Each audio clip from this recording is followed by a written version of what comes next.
119 minutes into the final match of the 2026 World Cup. The score is locked. The air is heavy with the exhaust of 80,000 fans holding their breath. Cristiano Ronaldo's chest heaves.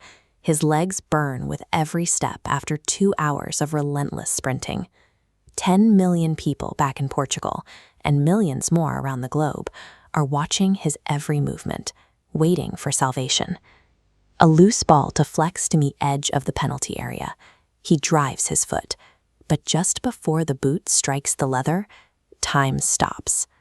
To understand the weight of this single suspended fraction of a second, you have to look at the decades of scrutiny, the agonizing near misses, and the unrelenting obsession that brought him to this exact spot. Rewind 18 months earlier. The global headlines carried a uniform message. His era was over. Pundits openly debated whether he even deserved a spot on the national team roster. Playing thousands of miles away from Madrid or Manchester in Riyadh, he was geographically and perceptually isolated from the traditional epicenters of the sport. He had amassed more official goals than anyone in the history of the game. He held 5 Ballon d'Ors and 5 Champions League titles. Yet, in the eyes of his harshest critics, the absence of the ultimate international prize left a permanent void in his resume. The debate always circled back to this specific piece of gold. Without it, arguments over the greatest would never tilt fully in his favor. At 41 years old, the North American tournament represented his absolute final opportunity.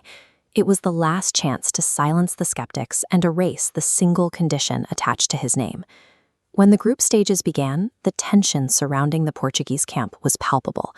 Every misplaced pass and missed opportunity was magnified by the global media, adding immense stress to an already difficult campaign. He was surrounded by a squad of young talent, players who had grown up with posters of him on their bedroom walls. They were fast, technically gifted, but looking directly at their veteran captain for cues on how to handle the pressure. Portugal stumbled out of the gate. Opposing defenses collapsed entirely around him, proving quickly that sheer force of will and isolated moments of athletic genius would not be enough to advance. His approach shifted. Instead of demanding the ball at every turn to force a finish, he dropped deeper. He directed traffic, applauded minor defensive efforts, and absorbed the media scrutiny so his younger teammates could play freely. Scoring goals secures a place in the record books, but leading a fractured group through immense adversity requires a different kind of discipline. He stopped trying to win the games by himself and started making the 10 men around him capable of doing it. The knockout rounds arrived with brutal efficiency. The margins for error vanished, replaced by the unforgiving reality of single-elimination football. In the round of 16, a tied match forced a penalty shootout. He took the long, agonizing walk to the spot first. Striking the opening penalty operates as a psychological shield, taking the heaviest blow so the rest of the team can breathe. The semifinal dragged deep into extra time. Muscles cramped, lungs burned, and the pace slowed to a gritty battle of attrition. Every sprint back on defense required a massive reserve of stamina. Which brings us crashing forward, back into the blistering heat of the final. Staring down a powerhouse opponent, the score still level after almost 2 hours of unrelenting combat. All the accumulated exhaustion, the bruising tackles, the mental fatigue of the past month, it all converges on this precise patch of grass, returning us to the suspended fraction of a second. The freeze frame shatters. The boot connects with absolute precision. The ball cuts through the heavy air, bypassing the outstretched fingertips of the goalkeeper, and violently rips into the back of the net. The silence breaks into a deafening, physical wall of sound. 80,000 voices erupt simultaneously. In the broadcast booths above, commentators are instantly reduced to raw, tearful screaming. In Lisbon, in the stadiums, and in living rooms across the globe, the reaction is the same.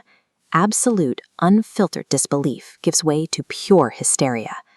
The strike broke the tied scoreline and released over 20 years of accumulated pressure. It instantly vaporized every critique, every doubt, and every past failure on the international stage. The final whistle blows, and the frenetic energy of the match dissolves into quiet, intimate moments. He collapses to his knees, immediately swarmed by weeping teammates and family. Then comes the final ceremony. He takes hold of the golden base, closes his eyes, and hoists the trophy high into the golden confetti. This single outcome rewrites the historical record. With the last missing piece securely in his hands, any lingering debate regarding his standing in the pantheon of the sport is put to rest. It stands as the ultimate testament to endurance. It proves that no matter how loud the detractors grow or how much time slips away, an absolute refusal to quit can still bend reality to match a lifelong dream.